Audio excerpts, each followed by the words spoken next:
சுண்டங்கத்தரிக்காய். இந்த சுண்டங்கத்தரிக்காய் எவ்வாறு செய்கிறேன்னு பார்ப்போம். இந்த சுண்டங்கத்தரிக்காயில் உள்ள அந்த மேலுள்ள முகுள் பகுதியை நீக்கிட்டு இவ்வாறு உள்ள அந்த பகுதியை நாங்கள் சுத்தம் செய்து எடுக்க வேண்டும்.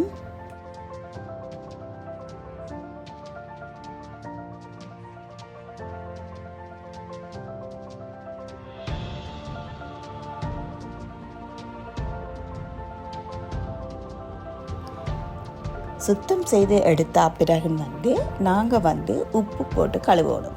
ஏன் உப்பு போட்டு கழுவுறதுன்னு சொன்னால், இதுக்கு கண்ணுக்கு தெரியாத நுண்ணங்கிகள் எங்களோட தெரியாத நுண்ணங்கிகள் இருக்கும் சில வேளை. அதால் அந்த கிருமிகளை இல்லாமல் நாங்கள் உப்பு போட்டு நன்கு கழுவி எடுக்க வேண்டும்.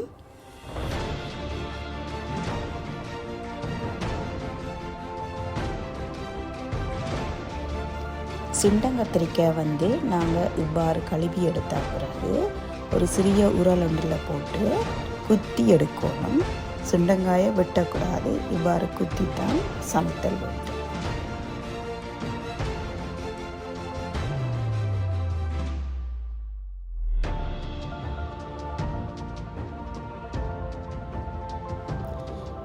இவ்வாறு குத்தி எடுக்கணும் சுண்டங்கத்திரிக்காயை.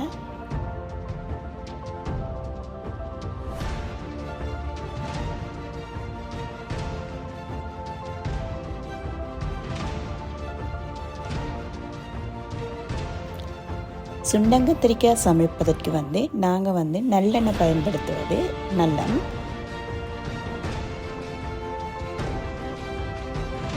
சிறிதளவு கடுகு, சிறிதளவு பெருஞ்சீரகம், சிறிதளவு வெந்தயம். அதுக்கு பிறகு இந்த கத்திரிக்காயை அப்படியே எண்ணெயில் போட்டு நாங்கள் வதக்கணும். ஓரளவு வதங்கி வர்ற போது சிறிதளவு ஒரு மஞ்சள், அளவான ஒரு மஞ்சள் தூள் கொஞ்சம் போட்டு வதக்கணும். அதுக்கு பிறகு ஒரு வெங்காயம்,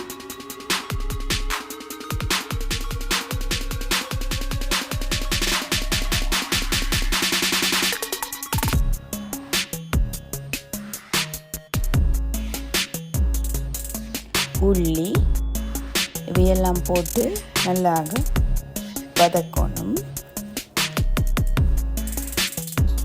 இதை அப்புறம் 2 அல்லது 3 பச்சை மிளகாய் போட்டு அதோடு சேர்த்து நல்லா வதக்கிட்டு நான் 2 தக்காளி போட்டேன். ஒரு தக்காளியும் போடலாம். ஒரு தக்காளி போட்டால், ஏனென்றால் சுண்டங்காய் கொஞ்சம் கசப்புத்தன்மை இருக்கிறதால நாங்கள் 2 தக்காளி போட்டு அந்த கசப்புத்தன்மை கொஞ்சம் குறைவாக இருக்கும். சிறிதளவு உப்பும் சேர்த்து நாங்கள் நன்கு வதக்கி எடுக்க வேண்டும்.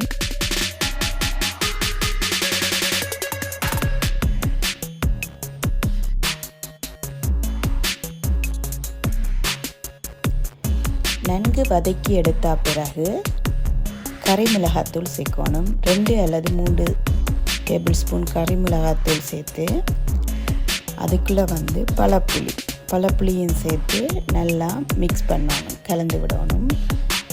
அதுக்கு பிறகு சிறிதளவு தண்ணி, மற்றது தேவையான அளவு பால் இவையும் சேர்த்து நல்லா மிக்ஸ் பண்ணிவிட்டு நாங்கள் மூடி வேக விடணும்.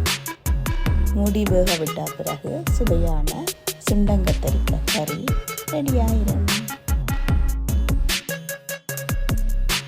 இந்த சுண்டங்கத்திரிக்காயில் நிறைய நன்மைகள் இருக்குன்னு சொல்லப்படுகிறது. அதாவது இரும்பு சத்து, அயன் உள்ளதாகவும், மற்றது நேர்ச்சத்து நிறைந்த உணவாகவும், மற்றது பசியை தூண்டுற ஒரு உணவாகவும் சொல்லப்படுகின்றது.